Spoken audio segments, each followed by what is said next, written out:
Thank you so much for joining us today. We're here with Atto alumni founder Kirsten Craven, and we're here to talk about Kidstar.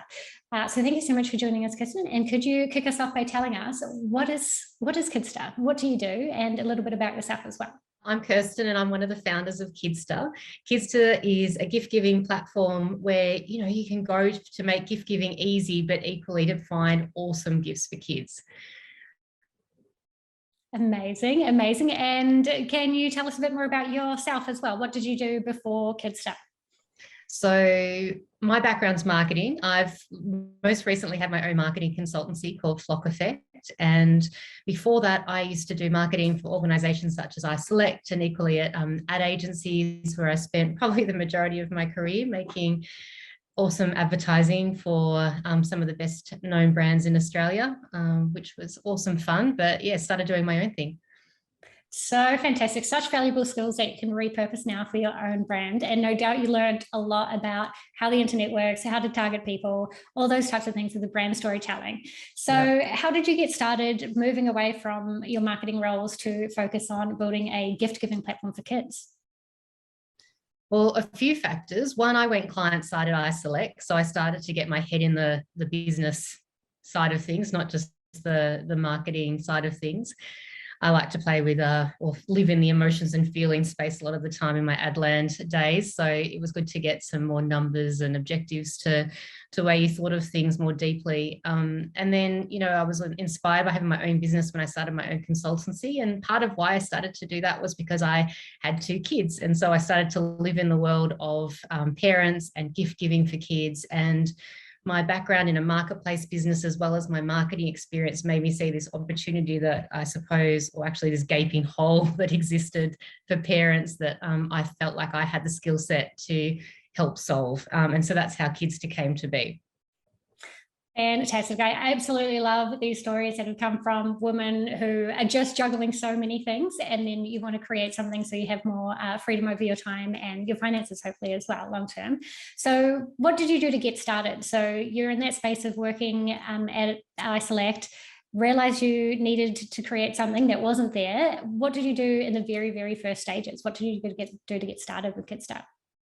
Well, it had been an ongoing frustration buying gifts for kids and equally managing like the incessant, what do we buy your kid for various presents, Christmas. Oh, it's just so draining. And I had enough of that conversation. And I suppose it really peaked when my eldest daughter, Cleo, got the most shocking gift from my mum. I love you, mum, but that was a shocker.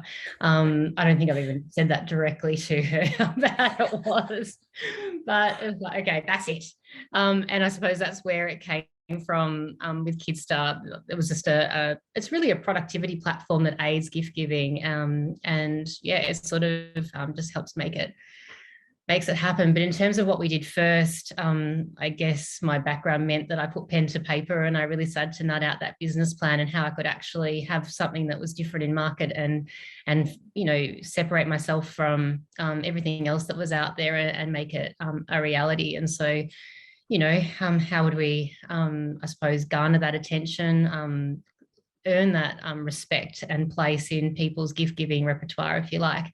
And equally, how would we make money over the long term? So yeah, that was a good place to start because I've got an amazing network of people that I could then soundboard it, because I sort of wanted to get onto it quick if it was going to be something, as opposed to stewing on it forever. So by doing that, it meant that I could have those sort of conversations that were a little bit more tangible with people that I really respected, that I've been lucky enough to build that sort of relationship with over time through my corporate days, if you like.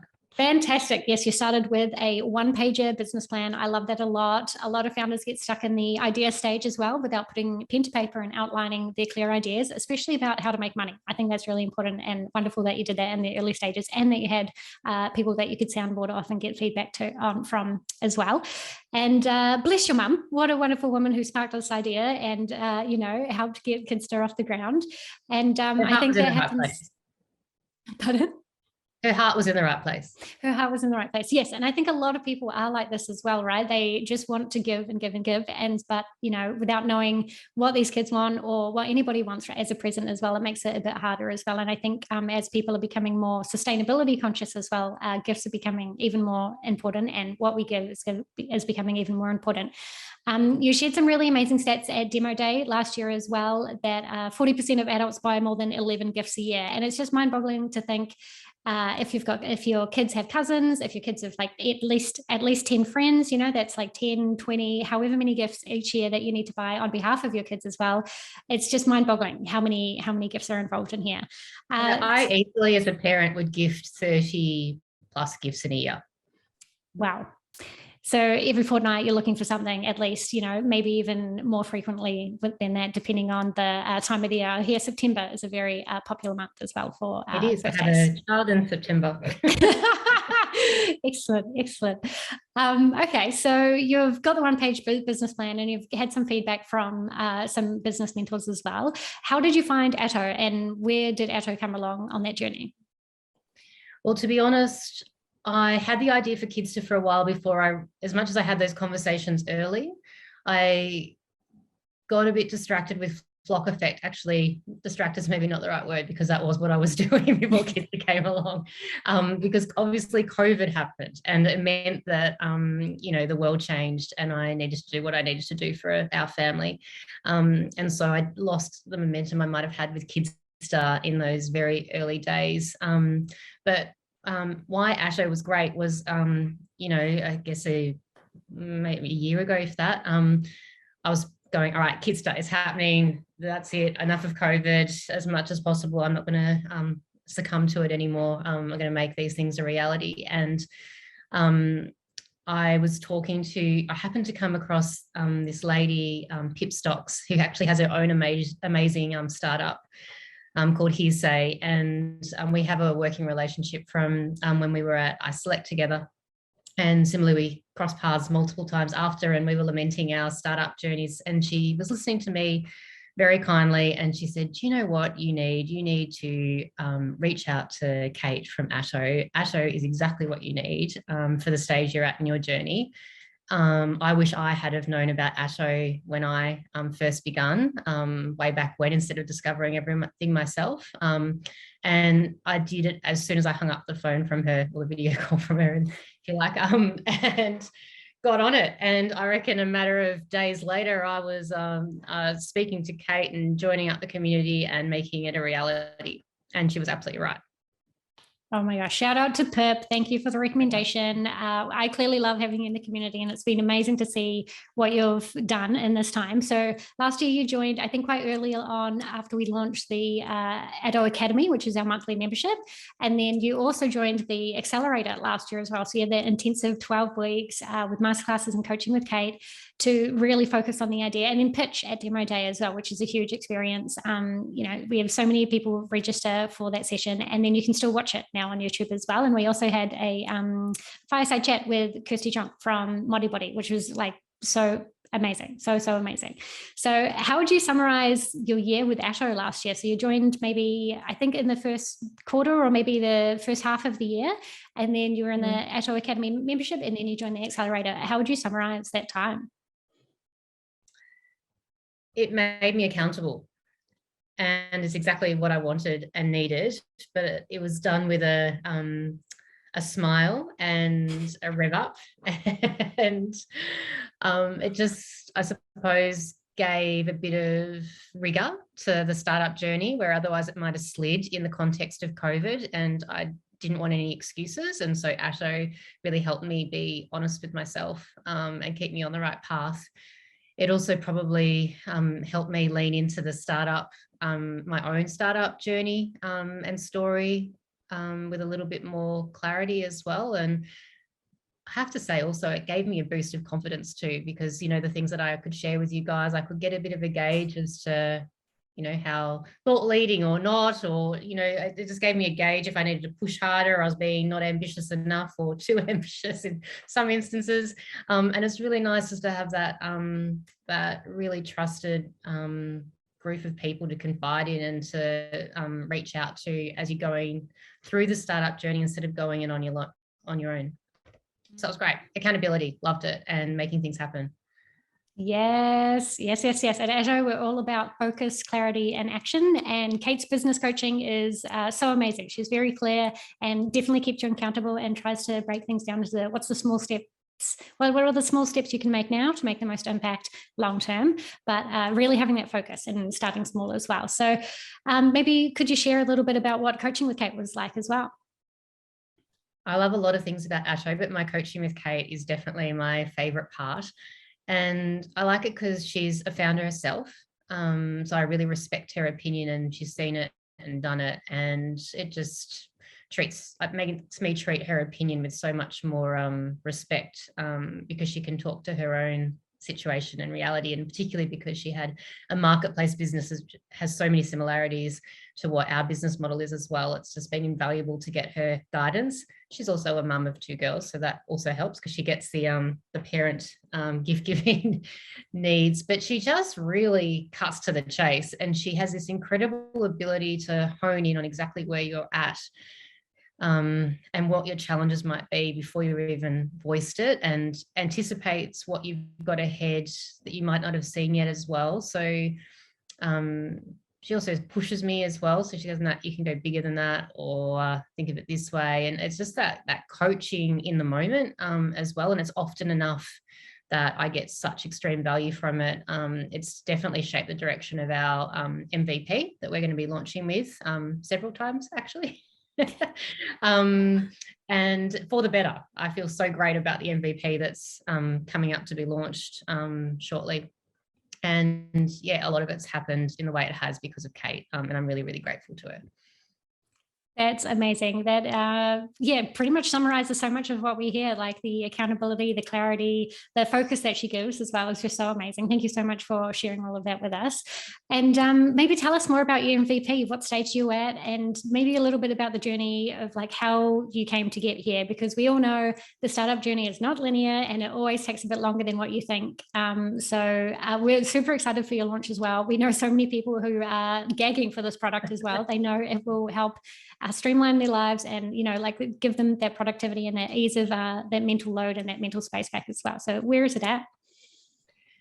I'm testing the develop site, which is so exciting. And so we're just refining copy, and I'm putting the finishing touches on social media strategies and all fun stuff like that. But more importantly, as it relates to the MVP, you know, we're just going through the final details of the payment details, the group gifting flows, and just making sure that's all how we want it to be. I'm sure that a lot will have to change once we go live, because it's all about finding that product market fit, but at least we go live with something that we can learn from. So yeah, it's just making what we go live with as great as possible. But in terms of the journey, we started with a, you know, naively, we went with the full vision for what we want Kids to be. And that's what we started talking to people about in terms of, you know, what the scope would be. And it was so huge in terms of the scope that it just meant that we weren't making inroads. And it was going to cost a bomb. It was going to cost so much money. And we were going, oh, are we okay to do that now? Don't feel comfortable. We haven't got that product market fit delivered, and to spend that much money, it just didn't make sense. And that was one of those pivotal moments with Kate. And I was lamenting this situation going, I'm so passionate about Kids, but I can't bring myself to spend that money straight up when we haven't got there. And she listened to what Kids was about and all the different things I had in my head for its vision. And she goes, well, you need to carve it off. And these are the 3 buckets, if you like, that I can see. And you'd start with this bucket, make the MVP about that. And so that felt really doable. And to be honest, if we hadn't have carved that off, we still probably would have been talking about MVP as opposed to having built it. And we would have been raising money and doing all sort of silly things like giving away equity and blah, blah, blah. So I'm so grateful again to her for that conversation, because it meant that we could get going. And so we started to make these steps towards building it. We were refining the product. We were working out product flows. We were coming up with user flows and talking about the UX and the CX and blah, blah, blah. And all that sort of flowed onto each other. And we were exploring no-code platforms and, you know, having opinions about how we'd split and structure the company and equity. And so we just got going. And again, if we hadn't have carved off that MVP, it would have been a much slower process. The funny thing is that through that journey, we ended up increasing the scope. So now the MVP includes some of the other elements that it wouldn't have, but at the same time, we feel really great about why we've done that and how. And it's come from a basis of user research that we learned through the accelerator. It's come from, you know, we had to, because we'd explored these no code platforms, but we weren't able to do this user flow if we hadn't done that, blah, blah, blah. So it just made sense. And so don't get me wrong, it's still very de-scoped from what our ultimate vision is, but it means that we can get into market and start to learn through actual usage, which we're gagging to start doing. So imminent. Very soon. Oh, that's so exciting. And what a journey as well. I know so many founders want to launch with the full version of the full vision as well. You know, you've got so many different features in there that you want to include and you will include one day. But yes, at Atto, we're all about using no-code tools where you can to test and learn first. And I think you maybe use them to get surveys and get feedback responses. But yeah, it's not always the best idea. A lot of people use no-code tools to test their MVP or to test a very lean version of their MVP or to get feedback before they, you know, pay developers and build something custom as well. And another thing that's quite unique about Atto is that we talk about the different funding models as well. And I just wanted to touch on your experience of the startup industry kind of before and during Atto as well. Like, what were you expecting startups to be like? Or it sounds just like you learned a lot about the different funding models about, you know, maybe it's not a great idea to raise money and give away capital when you are so early as well. Could you just maybe touch on a little bit of that experience? Well, I like to read the AFR and the Smart Investor and, you know, follow various people on LinkedIn and through my own business network. I'm also obsessed with certain business podcasts and, you know, a junkie for how I built this. Absolutely love it. And it just felt like you had to go big or go home, and you had to raise money. And that was the startup story that you really had to follow to make it big. And there weren't as many stories of people doing it otherwise that I was certainly being privy to. And particularly because of where we're at, and we actually, it feels silly to say, but we actually feel like we're in a really good place to deliver Kidstar, and we feel really capable and empowered by what we're doing. And we have incredible connections through our past lives in terms of business connections, and equally our family and friends. We're really lucky with who we know. And so we feel like we can make a good go of it in the first instance. We absolutely think that we're going to have to raise money in the future, but we feel like we can go through these, you know, at least these first steps, certainly to demonstrate product market fit and start to get that user growth and completion rates and referrals and so on and so forth, to get that humming. That's absolutely our ambition. And Atto and other alternative funding, I suppose the dialogue around that really empowered us and made us feel like we didn't have to sell our company before it even existed, and that it was a viable path, which we felt really good about, because otherwise, why are we doing it? And also because it's a business we're really passionate about, so we don't want to sell it as soon as we create it. And it felt really counterintuitive to get on that wheel when it was something we wanted to live and do for the foreseeable future. So Atto verified that feeling, and that there was an alternative path, and that we could be empowered to do so and could do it on our terms. And it felt really good, to be honest. That's amazing. Yes, we definitely try and talk about the pros and cons of different funding models as well. And while some of our alumni have raised venture capital, some have also lent on grants, some have also done equity crowdfunding as well. Like, it's good to understand what the different options are and then choose the one that's right for you and your business, especially at the particular time you're at as well. So thank you so much for sharing that.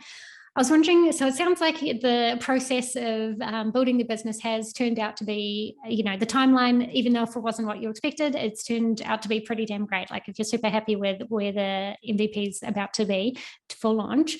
But if you could go back to perhaps that pre-PIP conversation where she recommended Atto, what would you say to yourself then about your startup experience, or, you know, what would you recommend for early stage founders to do differently? Engage with the startup community earlier. So I was speaking to my business network who hadn't necessarily created their own startups, or certainly not a tech startup. And so they didn't have that same experience. And Pip was probably the first one who actually was that person. And she just enlightened me to, this is the sort of conversations I can and should be having in addition to the other ones as well. And it made it feel really possible. And the startup conversation is a really different one to corporate land as well. And there's a whole different range of things that are going on that you love to have a sympathetic ear or someone that's been and seen it, seen it and done it to help you through. So yeah, I'd say just start engaging with the startup community, whether it's Atto. I know you guys are friendly with Startup Vic. I find them really helpful as well. All of those different organizations, tune into them and start to learn from those that are doing it. Amazing. Yes, there's so many free resources out there, and there are also quite a lot of free meetups as well. So if you do just want to chat about your ideas, there's places you definitely can go. Startup Vic is an awesome resource to start off with as well. I was wondering, how do you keep having fun in your business while working smart and juggling both kids and your consultancy at the same time? How do you make sure what you're doing at Kidstar is both fun and, reaching your business goals? Well, we made one of our values more fun, less stuff. And it's also our business purpose. So we made sure that we speak about it a lot. So if we're not having fun, then that's not going to translate through the business. And that's the sort of people and energy we want to attract to Kidstar. So it's crazy important to us. So I guess the way that we do that is, actually, I haven't told you, haven't spoken about it. My co-founder is Kat, and she's actually my sister-in-law as well. And the reason that Kat and I are doing it together is because we are crazy aligned in terms of our values and morals. And the fun thing is that as much as we have like this incredible meeting of minds, we've got really different skill sets. So I'm the words, actually she's a words person, just in a different way. I am going to talk to you like this and be effervescent and chat and be louder than I probably should be. And I live in Adland, is sort of like all marketing speak, and Kat is a lawyer. And so she's the one that gets super excited when she reads terms and conditions and tells me about it when she calls. So it's a really great work marriage, if you like, and many jokes you can imagine happen in amongst our family as to the various relationships going on. But we see each other all the time, and our kids are such great mates, and we get together for holidays. And because we're talking about Kidstar all the time, we also live and breathe the mantra of more fun and less stuff, and that translates to the way that we go about our weekends and the activities we do together, and how we both talk to each other and encourage each other with the way that we parent each other. And then, it's really fun. We go away after Christmas, we always go away together. And we have for years, even before Kidstar was a thing. We set our year goals together, Atomic Habits inspired the way that we did it this year. But we always have an element of what us individually want to be doing in the year as well. It's not just about our kids, of course, and how we can, I suppose, inspire them to live their best lives as well. It's not, show by doing, not just by telling, if you like. And so how can we bring joy to our lives as well? So, I started cardio tennis last week and pumped the music while I'm doing a workout with all my best mates that I rallied together. So, it's demonstrating it singularly, but also collaborating on it, and then helping our kids do the things that are exciting them as well. Oh, that is so beautiful. What a way to do business with family, with friends, and kind of the overlap as well of like living those values, more fun, less stuff. I love it so much. Thank you so much for sharing all of that. So maybe if you could just recap, where is the MVP? Like, what's the MVP going to have when it goes live? So when people can sign up and test out this MVP with you, what's going to be on that platform? So when it goes live, you're going to be able to create wish lists for kids, whether it's your own or it's a niece, or just gifts that you might want to give for kids over time as a bit of an inspiration list.